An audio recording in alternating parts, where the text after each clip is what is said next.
Hello students, अब हम class 12th का इलेक्ट्रोस्टैटिक्स जो हमने चैप्टर स्टार्ट किया था उसका कैरी फॉरवर्ड करेंगे।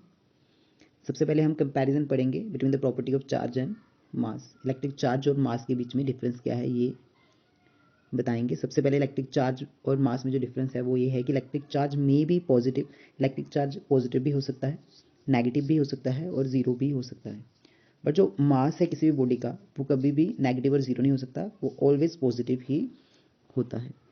वो कभी भी नेगेटिव या फिर ज़ीरो नहीं होता। उसके साथ ही सेकंड जो हमारी प्रॉपर्टी है वो है कि electric charge is always quantize. हमने क्वांटाइजेशन ऑफ चार्ज पढ़ा कि चार्ज जो है हमेशा इंटीग्रल मल्टीपल होगा ई का। तो इलेक्ट्रिक चार्ज जो है हमेशा क्वांटाइज्ड होता है, क्यू इक्वल टू एन के इक्वल होता है, बट जबकि मास क्वांटाइज्ड फॉर्म में नहीं होता। द थर्ड प्रॉपर्टी इज कि charge on a body does not depend upon speed. Body की स्पीड पे चार्ज डिपेंड नहीं करता, जबकि मास of a body increases with its speeds according to the relation m is equals to m naught divided by 1 minus v square c square। ये Einstein का relation है जिसने उन्होंने बताया है कि मास जो है इंक्रीज करता है विद इट्स स्पीड, की स्पीड के चेंज होने से मास की स्पीड क्या होती है, मास क्या होता है, चेंज होता है with the increase in speed की वजह से। ये हम आगे भी पढ़ेंगे किस तरह स्पीड का मास के ऊपर इफेक्ट पड़ता है, यानी कि स्पीड का इफेक्ट चार्ज पे नहीं पड़ता पर मास पे पड़ता है। ये भी इनका एक डिफरेंस है। The fourth one is charge is strictly conserve. Charge जो है वो कंजर्व होता है नेचर में, जबकि mass is not conserve as it may be change into energy and vice versa. जबकि चार्ज हमने पढ़ा है कंजर्व्ड होता है नेचर में, जबकि मास कंजर्व नहीं होता, क्योंकि मास जो है वो चेंज होता है एनर्जी में और वाइस वर्सा। मतलब एनर्जी भी मास में चेंज होती है, मास भी एनर्जी में चेंज होता है। द फिफ्थ वन इज दो चार्जेस के बीच में फोर्स जो है वो अट्रैक्टिव भी हो सकती है, रिपल्सिव भी हो सकती है, डिपेंड करता है उसके नेचर के बीच में। अगर दो चार्ज सेम है तो उनमें रिपल्शन होगी, अगर दो चार्ज ऑपोजिट हैं तो उनमें अट्रैक्शन होगी।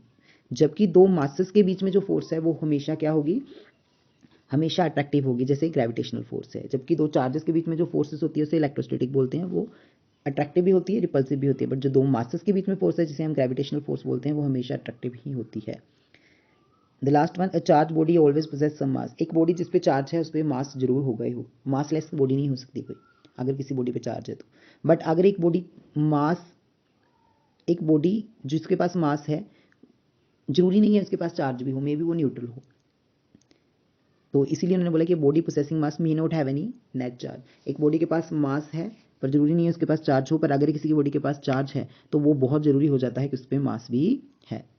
अब नेक्स्ट हम पढ़ेंगे कि क्या इफेक्ट पड़ता है स्पीड का मास के ऊपर। तो according to special theory of relativity, Einstein की थ्योरी थी स्पेशल थ्योरी ऑफ रिलेटिविटी, इसमें उसने बताया था कि the mass of a body increase with the speed. Speed के साथ एक इसका मास इंक्रीज होता है, जो कि रिलेशन के हिसाब से बताया है उसने। वो रिलेशन है कि m is equal to M not divided by 1 minus V square over C square. यहाँ पे m क्या है, बॉडी का मास, जब वो बॉडी मूव कर रही है कितनी स्पीड से मूव कर रही है, वो बॉडी v स्पीड से मूव कर रही है, और c is speed of light and here m not is the rest mass of the body. जब बॉडी रेस्ट में है तब उसका मास m नॉट है, जब बॉडी v स्पीड से चल रही है तब उसका मास m है, और c is the velocity of light. इस रिलेशन में हम देख सकते हैं जब v की वैल्यू c से बहुत कम हो, यानी कि हम बॉडी जो चल रही है उसकी स्पीड लाइट की स्पीड से अगर कम होगी तो जो m होगा वो हमेशा बड़ा होगा m नोट से, यानी उसके रेस्ट मास से जो उसका मूविंग टाइम मास है वो हमेशा ज़्यादा होगा अगर उसकी स्पीड लाइट की स्पीड से क्या है, कम है।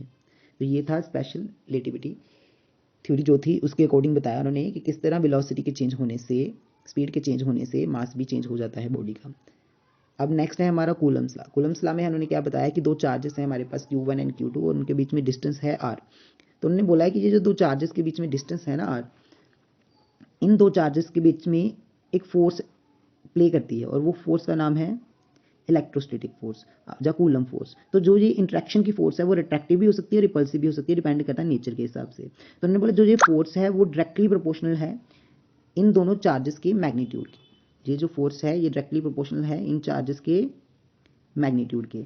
जैसे ये force is directly proportional to Q1 into Q2, और force is inversely proportional to the distance of इन दोनों के force is inversely proportional to the square of the distance between the both the charges. इन charges के बीच में r का distance है, r का डिस्टेंस है और इस r के स्क्वायर की इन्वर्सली प्रोपोर्शनल है। यानी कि जितना अगर बॉडीज दूर हैं, दो चार्जेस दूर हैं जितना, उतना उनके बीच में कम फोर्स होगा, अगर वो जितनी पास हैं उतना ज़्यादा फोर्स होगा, इन्वर्स का ये मतलब हुआ। और अगर फोर्स जितना बड़ा बड़ा चार्ज, जितना मैग्नीट्यूड चार्ज का ज़्यादा होगा उतनी ही ज़्यादा फोर्स लगेगी। तो इन दोनों को मिलाने के बाद जो हमारी इन दोनों को मिलाने के बाद जो हमारी कूलम्स का फॉर्मूला ड्राइव हुआ वो अभी हम बताते हैं आपको। इन दोनों को मिलाने के बाद हमारा फोर्स का फॉर्मूला बना F इज इक्वल्स टू, क्योंकि डायरेक्टली प्रोपोर्शन का साइन हटा के K लिख लिया उन्होंने, दोनों को इकट्ठा कर दिया, Q1 Q2 over R square. ये हमारा कूलम्स का फॉर्मूला बना। यहाँ पे K क्या है हमारा, यहाँ पे ये जो K है ये इलेक्ट्रोस्टैटिक कांस्टेंट है। वैक्यूम में इसकी वैल्यू होगी 1/4 पाई एप्सिलॉन नॉट, और मीडियम में इसकी वैल्यू होगी 1/4 पाई एप्सिलॉन। इसके बीच में नॉट नहीं आएगा, इसमें आएगा। ये वैक्यूम इसकी अलग वैल्यू है, मीडियम में इसकी अलग वैल्यू है। यहाँ पे एप्सिलॉन नॉट क्या है, एप्सिलॉन नॉट क्या है, is the electrical permittivity of the free space, और यहाँ पे ये एप्सिलॉन क्या है, इलेक्ट्रिकल परमिटिविटी ऑफ मीडियम। तो यहाँ पे K की वैल्यू डिपेंड करती है किस किस पे डिपेंड करती है, नेचर ऑफ मीडियम पे, कि किस मीडियम में ये दो चार्जेस रखे गए हैं उसके नेचर पे डिपेंड करेगी, ठीक है। और the system of unit, system के हिसाब से भी डिपेंड करेगी। अब सिस्टम के हिसाब से कैसे डिपेंड करेगी अभी वो देखते हैं कि सिस्टम ऑफ यूनिट के हिसाब से मतलब SI में क्या वैल्यू होगी और CGS में क्या वैल्यू होगी वो देखेंगे हम। अगर इन वैक्यूम की बात की गई है तो F की वैल्यू आएगी 1/4 pi epsilon not Q1 Q2 over R square, और मीडियम की बात की जाए तो F equals to 1/4 pi epsilon Q1 Q2 over R square. यहाँ पे एप्सिलॉन नॉट की वैल्यू आपको बताई है 8.85 इंटू 10 की पावर -12, और इसकी यूनिट है coulomb square per Newton metre square. और K की वैल्यू, K जो कि 1/4 पाई एप्सिलॉन नॉट है, इसकी वैल्यू आएगी 9 इंटू 10⁻⁹ न्यूटन मीटर स्क्वायर पर कूलम स्क्वायर। CGS में क्या इसकी वैल्यू है, K की वैल्यू, CGS में K की वैल्यू ये है और SI में K की वैल्यू ये है। दो वैल्यूज हैं, this value is in SI और ये वैल्यू K की इन CGS। तो इसलिए जिस तरह सिस्टम ऑफ यूनिट चेंज होता है, अगर SI सिस्टम ऑफ यूनिट है तो आपकी K की वैल्यू ये आएगी, अगर CGS सिस्टम ऑफ यूनिट है तो आपकी K की वैल्यू 1 आएगी। Next is the unit of epsilon not. अभी हम आपको बताएंगे कि यूनिट कैसे चेंज हो रही है इसकी। एप्सिलॉन नॉट की जो यूनिट है वो है coulomb square per Newton metre पर मीटर स्क्वायर। ये कैसे आई अभी हम आपको बताते हैं। क्योंकि फोर्स का जो फॉर्मूला था वो था 1/4 pi epsilon not Q1 Q2 over R square. अभी हमें एप्सिलॉन नॉट ऊपर ले लेना है, नीचे बचेगा 1/4 पाई, F नीचे आ जाएगा, Q1 Q2 over R square. तो अभी हम यहाँ पे देखेंगे कि जो Q1 Q2 over R square और F 4 पाई तो कॉन्स्टेंट है, Q1 Q2 की क्या होगी, कूलम स्क्वायर यूनिट, और फोर्स की क्या होगी, न्यूटन, तो ऊपर जाके पर न्यूटन, और R स्क्वायर की मीटर स्क्वायर तो ऊपर जाके पर मीटर स्क्वायर। तो ये हो गया हमारी एप्सिलॉन नॉट की यूनिट। अभी हम देखते हैं नेक्स्ट है हमारी डिमेंशन एप्सिलॉन नॉट की। तो एप्सिलॉन नॉट की डिमेंशन का भी बिल्कुल सेम तरीके से करना है हमें। कैसे करना है कि डिमेंशंस का क्या है कि जैसे पहले K की यूनिट्स देख लेते हैं फिर डिमेंशंस देखते हैं। जैसे K की यूनिट्स क्या होगी, जैसे K का फॉर्मूला था 1/4 पाई एप्सिलॉन नॉट, तो ऑब्वियसली एप्सिलॉन नॉट की वैल्यू होगी 1/4 पाई K।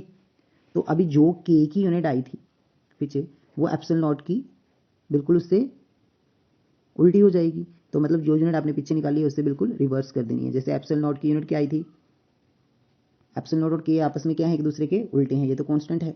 तो एप्सिलॉन नॉट की जो यूनिट आई थी वो आई थी कूलम स्क्वायर, इसकी एप्सिलॉन नॉट की आई थी coulomb square per newton per metre square, और K की यूनिट बिल्कुल इससे उल्टी क्या होगी, per coulomb square newton metre square.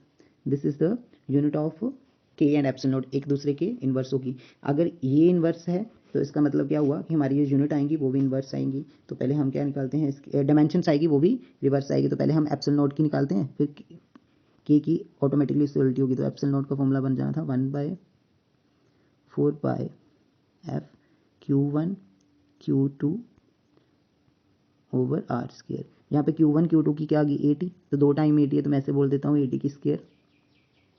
और F फोर्स की क्या आएगी, मास इंटू एक्सेलरेशन M/L/T-2, और R स्क्वायर मतलब डिस्टेंस की स्क्वायर। तो इससे आप बना सकते हो हमारा क्या बनेगा डायमेंशन इसका, M ऊपर जाके -1, L की पावर 1 और 2 3 तो ऊपर जाके -3, और T की पावर 2 और -2 ऊपर चला जाएगा तो T की पावर +2 हो जाएगा तो T की पावर 4, और A की पावर ऊपर स्क्वायर। तो this is the dimensions of epsilon not. तो एप्सिलॉन नॉट की डायमेंशंस हमें पता चली गई। अभी हम इस एप्सिलॉन नॉट की डायमेंशन को हम ऊपर लिखते हैं, ये देखिए जैसे ये थी हमारी अभी एप्सिलॉन नॉट की डायमेंशन आई है m-1 l-3 t4 and a square. तो उसी तरह k की डायमेंशन बिल्कुल इससे उल्टी होगी, m-1 का +1 और l-3 का +3, t का -4, a का -2। तो ये होगी डायमेंशन हमारी एप्सिलॉन नॉट की और k की। अब इसके बाद हमारी जैसे एप्सिलॉन नॉट और k की डायमेंशंस हैं, ये दोनों की एक दूसरे की उल्टी होती हैं, उसी तरह एप्सिलॉन नॉट और k की जो यूनिट्स होती हैं वो भी एक दूसरे की उल्टी होती हैं। अब ये हमारा कूलम्स लॉ स्टेट हो गया है। अब Coulomb's law in vector form जो है वो हम अपनी आने वाली अगली वीडियोस में करेंगे। तब तक के लिए आप इंतज़ार करिए।